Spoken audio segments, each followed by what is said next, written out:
After this, Jesus went to Jerusalem for a religious festival. Near the sheep gate in Jerusalem there is a pool with 5 porches. In Hebrew it is called Besatha.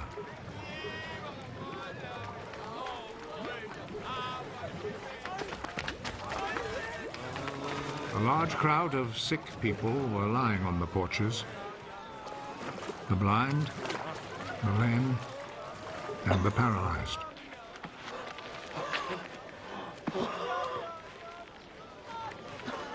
A man was there who had been sick for 38 years.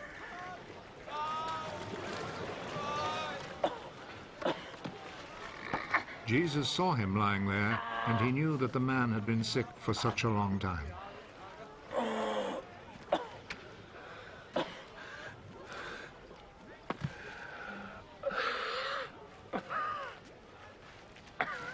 Do you want to get well?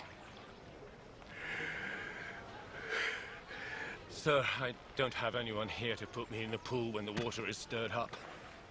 While I'm trying to get in, somebody else gets there first.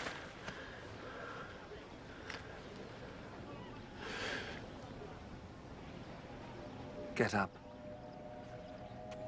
Pick up your mat and walk.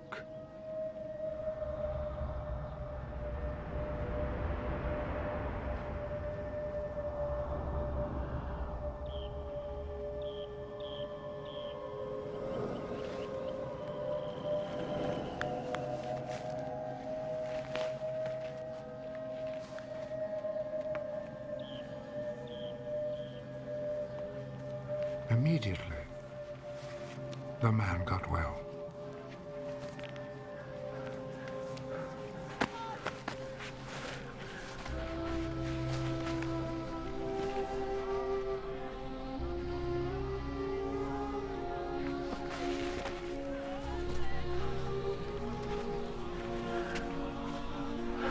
He picked up his mat and started walking.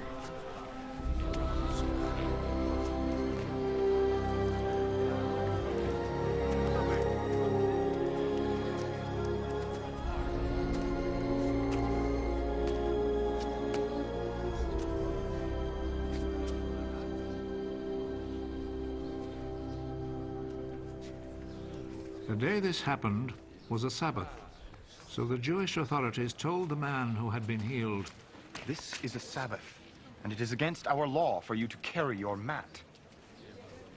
The man who made me well told me to pick up my mat and walk. Who is the man who told you to do this? But the man who had been healed did not know who Jesus was, for there was a crowd in that place, and Jesus had slipped away.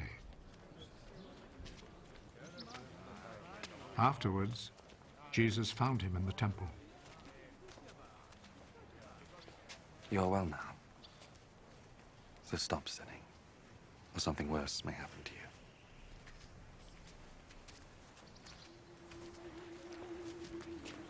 Then the man left and told the Jewish authorities that it was Jesus who had healed him.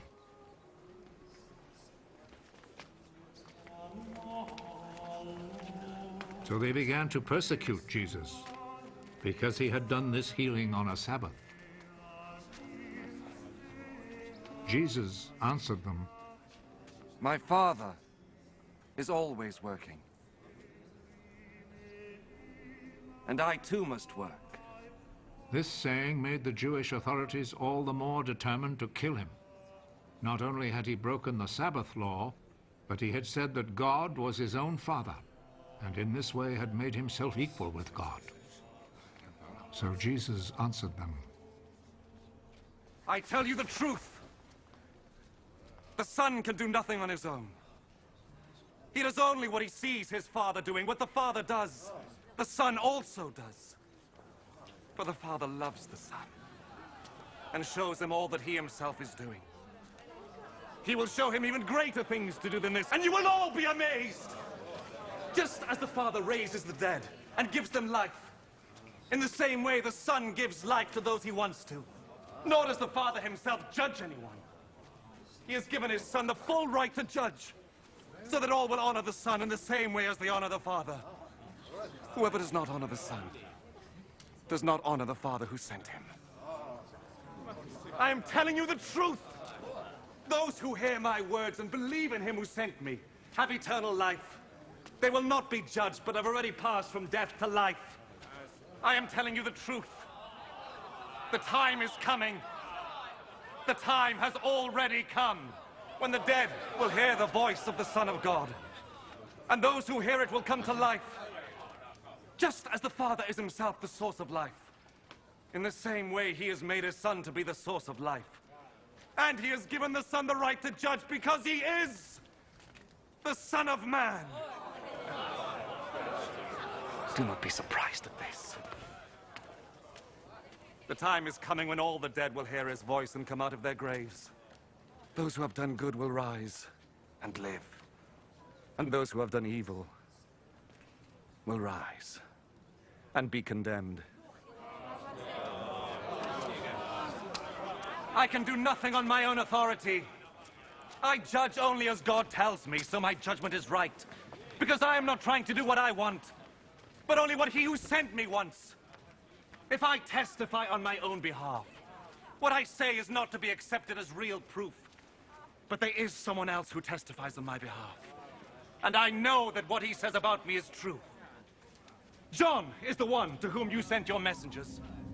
And he spoke on behalf of the truth.